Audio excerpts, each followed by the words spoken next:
पंडित जी, जनता की अदालत में मैं आज आपका हार्दिक अभिनंदन करता हूं और ज़ोरदार तालियों से आपका स्वागत करता हूं। दर्शक दीर्घा में इसमें कम से कम जो है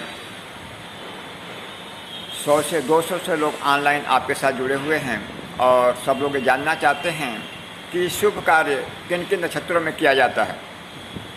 आपने बहुत अच्छा प्रश्न किया।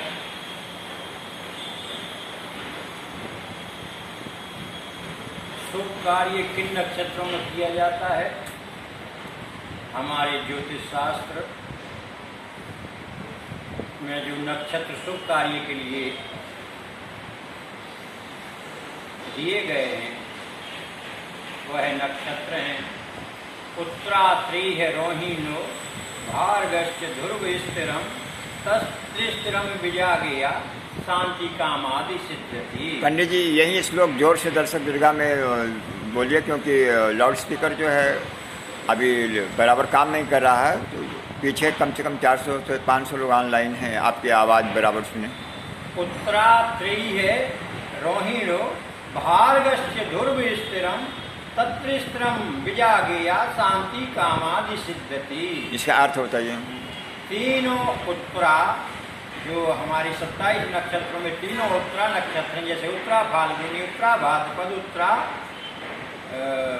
साड़ा, ये तीनों उत्तरा नक्षत्र और रोहिणी नक्षत्र, मृगशिरा नक्षत्र, आपका चित्रा नक्षत्र, अनुराधा नक्षत्र, स्वाति नक्षत्र इत्यादि नक्षत्रों में शुभ कर्म किए जाते हैं। गृह प्रवेश आदि कर्म करने पर वह स्थिर और ध्रुव संगक नक्षत्र हैं। इन नक्षत्रों में शुभ कार्य करना चाहिए। अगले साल जनता के अदालत में आपके साथ जुड़े हुए हैं सभी लोग जो है ऑनलाइन पूछ रहे हैं कि यात्रा के लिए मुहूर्त कैसे देखा जाता है। बहुत अच्छा प्रश्न किया आपने। कोई श्लोक बताएं। प्रत्येक व्यक्ति को जब किसी विशेष कार्य के लिए यात्रा आरंभ करना हो तो दिशाशूल इत्यादि को देखना परमावश्यक है। जैसे दिन के हिसाब से दिशाशूल होता है, तो वो दिशाशूल तो साधारण व्यक्ति भी जानता है, लेकिन उसके अलावा यात्रा आरंभ करते समय योगिनी को भी देखना चाहिए। योगिनी वास किस दिशा में है आज, और चंद्रमा का किस दिशा में वास है आज। जैसे हमारे ज्योतिष शास्त्र में कहा गया है कि मेघे च सिंगे धन पूर्व भागे वृखे च कन्या मकरे च यामे युग में तुलायां घटे प्रतीच्यां कर कालिमीने दिशचोत्तरश्याम। अगला सवाल है, ये जो चंद्रमा है, जैसे मेघे च सिंगे धन पूर्व भागे, मेघ सिंह और धनु राशि में जो चंद्रमा रहता है उस समय पूर्व दिशा में चंद्रमा का भास होता है। और मेघे च सिंगे धन पूर्व भागे वृखे च कन्या मकरे च यामे, और वृक्ष राशि वृष राशि में और कन्या राशि में जब चंद्रमा का वास होता है, वृक्ष कन्या मकरे जयाम में, मकर राशि में जब चंद्रमा होता है वृक्ष कन्या मकर में, तो दक्षिण दिशा में चंद्रमा का वास होता है। और युग में तुलायाम घटे प्रतीच्याम, जब मिथुन राशि में चंद्रमा होता है, युग में तुलायाम घटे प्रतीच्याम, मिथुन राशि, तुला राशि और आपका कुंभ राशि में जब चंद्रमा होता है उस समय पश्चिम दिशा में चंद्रमा का वास होता है। और करकालिमीने दिशोत्तरश्याम, कर्क राशि, वृश्चिक राशि और मीन राशि का जब चंद्रमा होता है तो उत्तर दिशा में चंद्रमा का वास होता है। तो जब किसी जातक को यात्रा आरंभ करनी हो वो हमेशा याद रखना चाहिए कि चंद्रमा का वास आज जिस दिशा में है तो सन्मुख चंद्रमा होना चाहिए या दक्षिण में चंद्रमा होना चाहिए यात्रा करते समय। यदि चंद्रमा पीछे का है या बाएं साइड का है तो कहा गया है हमारे ज्योतिष शास्त्र में कि चंद्रमा अशुभ होता है। बहुत अच्छा।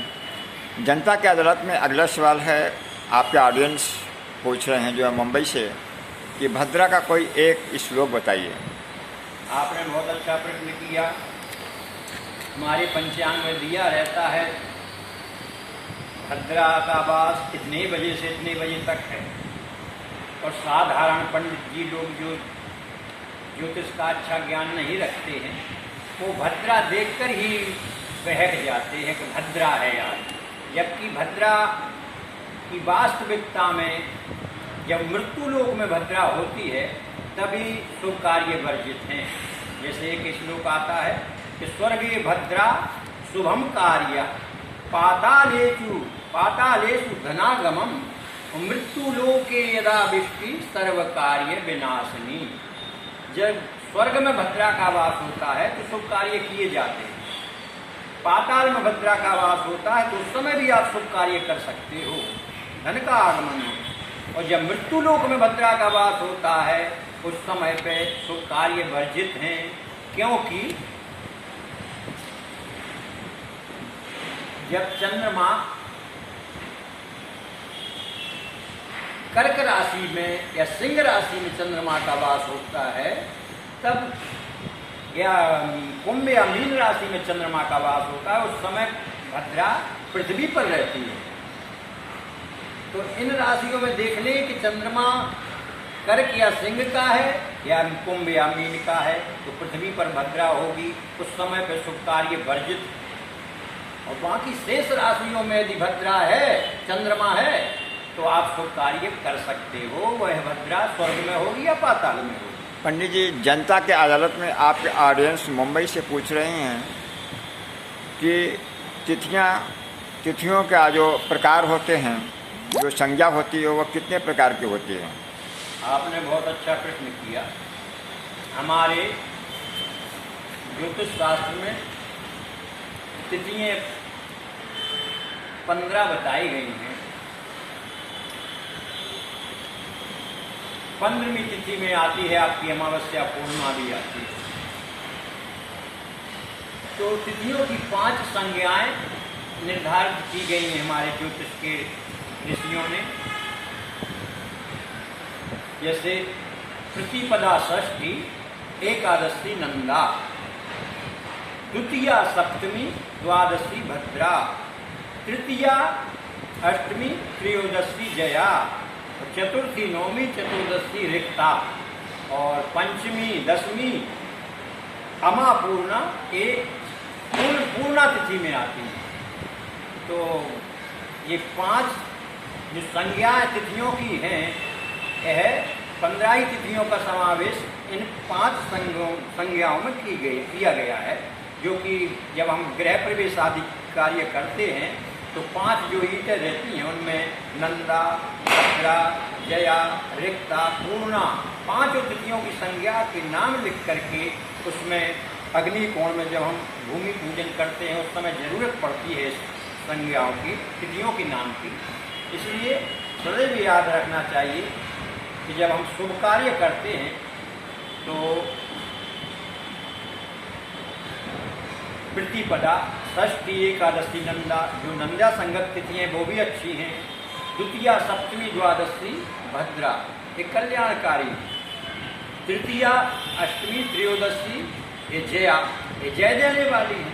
और चतुर्थी, नौवीं, चतुर्दशी रिक्ता, इनका नाम ही रिक्ता है, मतलब रिक्त, तो इनको शुभ कार्य आदि में वर्जित किया गया है।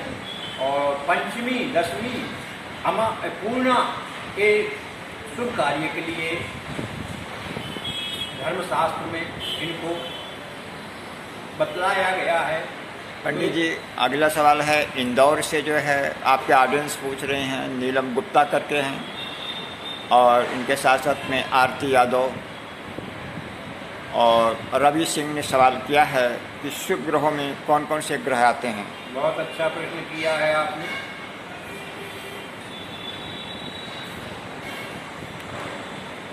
हमारे नवग्रहों में शुभ ग्रह हैं बृहस्पति, नैसर्गिक शुभ ग्रह, उसके बाद शुक्र, चंद्रमा और बुध, ये 4 ग्रह सुग्रहों में आते हैं और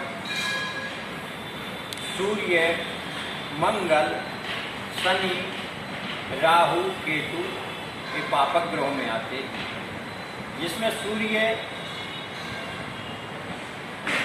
पूर्व ग्रह है थोड़ा, लेकिन उतना अशुभ ग्रह नहीं माना जाता है इसको। लेकिन शुभ ग्रहों में बृहस्पति, शुक्र और चंद्रमा, बुध ये 4 शुभ ग्रह ही हैं। इनमें जैसे गृह प्रवेश आदि जब हम कर्म करते हैं तो विशेष करके शुभ ग्रहों का ही दिन देखना चाहिए, गुरुवार, शुक्रवार, बुधवार, शनिवार। और वैसे ज्योतिषकारों ने ये भी दिया है कि जो स्थिर संगत कार्य किए जाते हैं तो शनिवार को भी आप कर सकते हैं। पंडित जी, अगला सवाल, जनता के अदालत में कांदीवली, विरार, सांताक्रूज, बोरीवली वेस्ट, चोडावाला लेंस, दहीसर, रावलपाड़ा और इसके साथ साथ में जो है कलवा थाना, मुंब्रा, अंबरनाथ और दहीसर से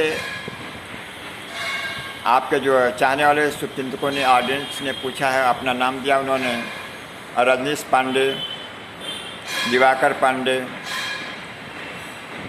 रविशंकर प्रसाद मिश्रा, दीनानाथ भास्कर और सुमन लता, कुसुम देवी और कुसुम लता यादव ने सवाल किया है कि अशुभ ग्रह कौन कौन से होते हैं, कृपया स्पष्टीकरण दें।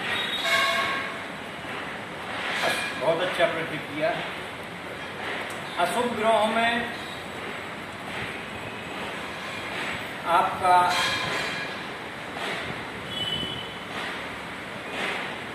विशेष करके मंगल, सूर्य को भी पूर्व ग्रह कहा गया है। सूर्य, मंगल, शनि और राहु, केतु ये अशुभ ग्रह माने जाते हैं, मतलब पापक ग्रह माने जाते हैं। और शुभ ग्रहों में मैं बता ही चुका हूँ कि गुरु, शुक्र, चंद्र, बुध। अब चंद्र बुध की ये स्थिति है कि ये जब पाप ग्रह के साथ जन्म कुंडली में होते हैं तो ये पापक ग्रहों जैसा प्रभाव देने लगते हैं, और जब ये शुभ ग्रह के साथ होते हैं तो शुभ ग्रहों जैसा प्रभाव देने लगते हैं।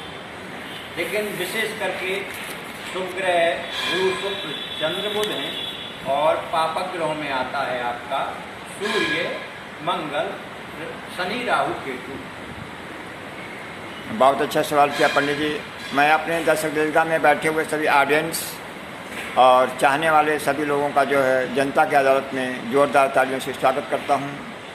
और अभी आप लोगों ने सुना, आप लोगों के सवाल का जवाब दे रहे थे आपके जाने माने जो है यहाँ के यज्ञाचार्य पंडित प्रदीप शर्मा यज्ञाचार्य जी, जो यज्ञाचार्य से जो है विभूषित किए गए हैं, जो अवार्ड को प्राप्त किए हैं।